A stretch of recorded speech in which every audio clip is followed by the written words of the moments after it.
تعالوا نعمل مع بعض شوية جمبري في الطاسة بالزبدة والليمون. حاجة كده فاخر من الآخر.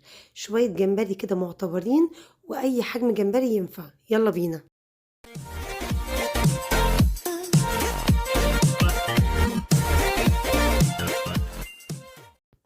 أول حاجة حبايبي هنغسل الجمبري بمية بس، وهنقصقص الشنبات بتاعته ورجليه، وهنفتحه من الظهر ونطلع سلسلة الرمل.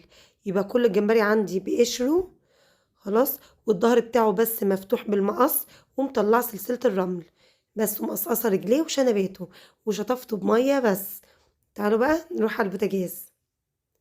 اعملي بقى لايك دلوقتي وانتي بتتابعيني، وتعالي هاتي الوok بتاعتك سخنيها كويس.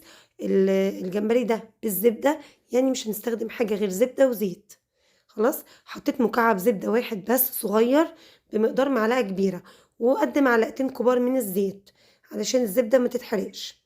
هنزل بقى بالجمبري بتاعي اشوحه في الطاسة على نار عالية بالظبط دقيقتين، لحد ما يتغير لونه من كل جنب ويبقى لونه اورنج. طبعا عارفين الجمبري اول ما بيشم النار بيتغير لونه، بيكون اورنج على طول. كده تمام، شوحيه كويس على نار عالية، مش عايزاه ينزل مية خالص. خلاص اهو قرب خلاص ياخد اللون كله من كل اتجاه من كل جنب. شايفين لونه جميل ازاي؟ وتلاقوه كده لف حوالين نفسه كده. خلاص تمام. شايفين الصوص اللي نزل منه البسيط ده انا عايزاه. هفضي بقى الجمبري بتاعي في طبق فاضي. الصوص اللي نزل منه هو بسيط، هكمل عليه بشوية زيت، ركزوا معايا، وهحط معلقتين كبار من الزبدة. خلاص، معلقتين كبار، 3 معالق كبار. هنزل بمعلقة كبيرة من التوم المفروم، معلقة كبيرة توم مفروم. هنشوحها قبل ما تاخد لون، يا دوبك بس تتشوح مع الزبدة والزيت، اشم ريحتها. ركزوا معايا، التوم مش هياخد لون خالص. هنزل بمعلقة صغيرة من هريسة الشطة، ودي اختياري. اشوح هريسة الشطة مع التوم. ممكن هنا اهدي النار شوية علشان التوم ما يتحرقش مني ولا الزبدة تتحرق. هنزل بمعلقة كبيرة من المستردة. يبقى توم، هريسة شطة، معلقة كبيرة من المستردة. هشوح الكلام ده كله على بعضه.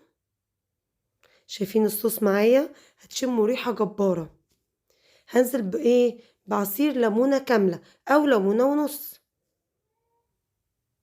بعد كده هظبط ملح، فلفل، بابريكا. ملح، فلفل، بابريكا.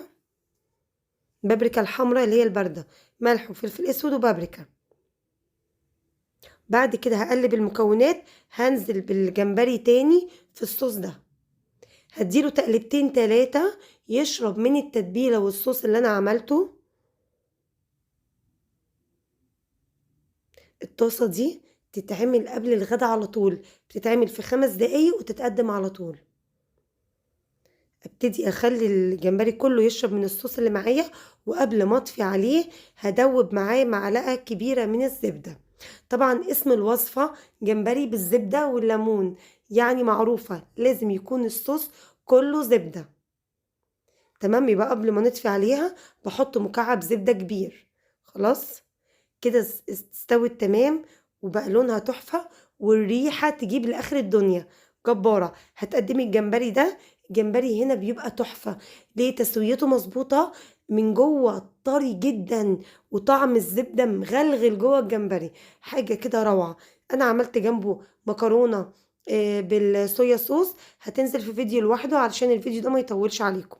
متنسيش بقى تعملي لايك اسفل الفيديو، شير مع اصحابك، لايك وكومنت اعرف رايك. كمان ما تنسيش سبسكرايب لقناتي على اليوتيوب ريهام صبحي.